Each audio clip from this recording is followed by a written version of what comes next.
Hey guys, welcome back to Epicurean Expeditionist. We got another fun cooking video for you today. And this is more techniques than what's actually being cooked. And we'll get into why that is momentarily. But pizza, let's face it, it's huge. Everybody loves pizza. There's a lot of debate when it comes to the toppings on the pizza. That's okay. I know what I like, you know what you like. And if they're similar, even better. My go-to for pizza, and love me or hate me for it, pepperoni and pineapple. I love the sweet of the pineapple meshing with that savory saltiness of the pepperoni. Damn, it's good. But that's what I'm making today. I'm going to make a pineapple pepperoni pizza. But if you don't like pineapple on pizza, stay tuned anyway. And I'm going to tell you why. Because it's not about what I'm putting on the pizza. It's how I'm putting it on the pizza. We're going to get into that today. So this is a good technique day for anything. I've had pineapple and pepperoni pizzas from everything from Domino's up to some high-end custom pizza places. And yes, you can tell a difference in quality, but you get a bigger difference from technique, because if you order from Domino's or Pizza Hut, you're getting these little chunks all around. Now that can go to anything, not just pineapple. Green peppers, red peppers, any type of bell pepper, mushrooms, anything like that. It's usually just chunked up, rough chopped, and thrown on randomly. And you'll get some bites where you get all the flavors, some bites where you get half the flavors. And we're going to work to fix that today. So let's hop on down and get started, and I'll show you guys how I do it. Okay, let's start with the sauce. Now, I don't have a ton of time, and I figure a lot of you that make pizza at home may not either, so I do make my own sauce most of the time. But I got some from the store today just because. So, first thing I'm going to do, pour some out in a bowl and taste it. No, not bad, just not where I want it. So, because I was smart and pre-planned, I've got a little bit of a seasoning mixture here.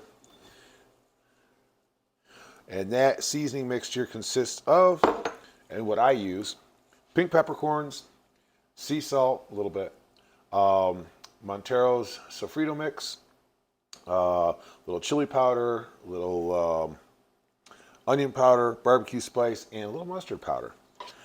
I'm going to mix that in.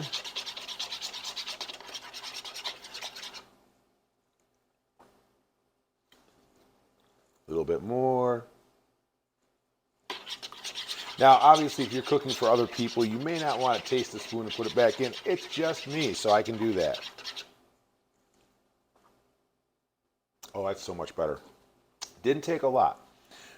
Let's see. Okay, so now I'm going to apply my pizza sauce. Let me bring this over so y'all can see it better. And yes, I use a mortar and pestle for my seasonings. There we go.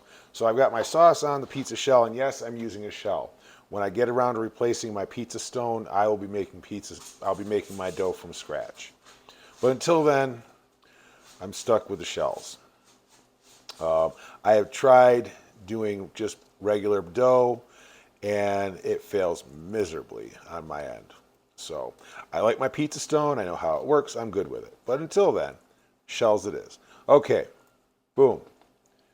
That's all set to go. Now, I'll be right back with the next step. Next step.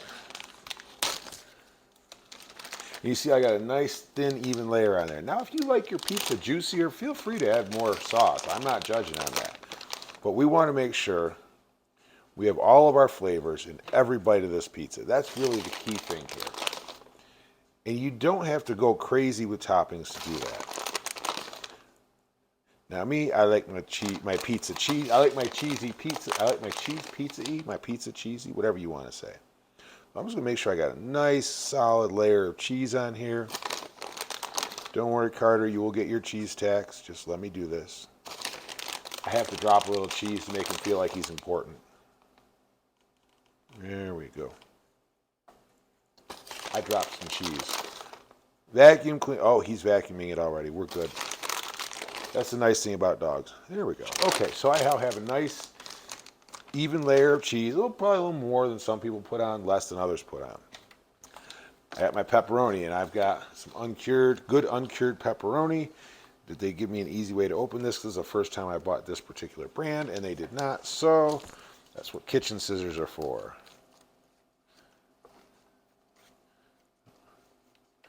To open these packages. Okay, there we go. Beautiful. Now, again, if you don't want a crap ton of pepperoni on your pizza, don't put a crap ton on there. I got the nice big slices. We're just going to start laying it down. Yep. Boom. Ooh, this is going to be good. Now I'm making sure that all of my space is covered in pepperoni. Boom. And boom. All my space is covered in pepperoni. I'll be right back with the next step. Okay, onto the pineapple. Now, obviously, fresh is the best option. It is what it is. But because I figure most of y'all, me included, don't always have time to chop up a fresh pineapple, we got a can of pineapple slices.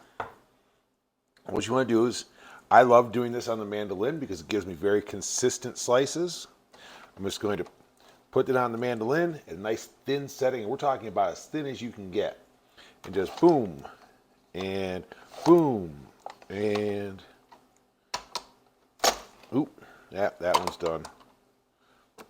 And if there's a little bit chunky piece left over, I just throw it to the side because I will use it for something. So I'm going to get a couple of these. Actually, let me show you what these slices look like. These are super thin slices, super thin. There's a reason for that. There we go. We get this one done. Yeah. Oh, that was it. Okay, so I got my slices set aside. I got some sliced up. Be right back for the next step. Okay, so a little bit of cheese left over. I threw that on top just for extra holding power. Now I take my super thin slices of pineapple. I'm just going to layer them right on, just like I did the pepperoni. There we are. The point to this is we're getting better coverage. That's not a whole slice. We're getting better coverage, so we're going to get more of our flavors in every bite. Because that's really what it comes down to. It's the flavor experience. Put this here. I got a few semi pieces that'll fit into some of those spots. There we are. And let me grab one of these leftovers. A little bit thicker, but I can work with it. Actually, this one's fairly thin, so that's going to go right there. And ta-da. I have got my flavors spread out, so I get a little bit of all my flavors in every bite. There's no real bites that won't have the flavor combination in them. And this is whatever you're going to put on there. If you slice it extra thin, pop it on top, it's going to be good.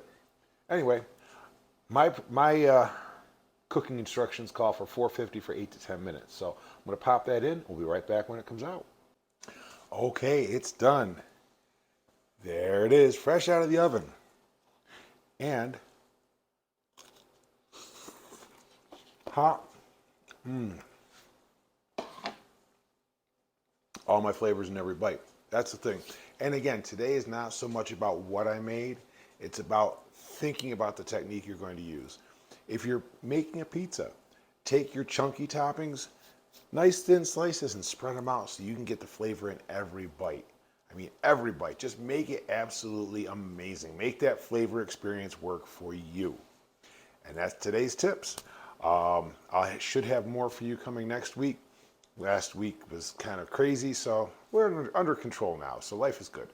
So, like I always say, food is life. Life is good. Let's eat some more. Make yourself some good homemade food. Even this, it's a home-cooked meal. Sit your family down, sit your friends down, sit down with some friends you haven't met yet, because you never know who is going to have that impact on your life to make it absolutely amazing. Always stay open to that. The more we know, the more we learn about each other, the better our life and the world gets. So why not give it a shot? I love you all. Keep on cooking, and I will catch you guys next time.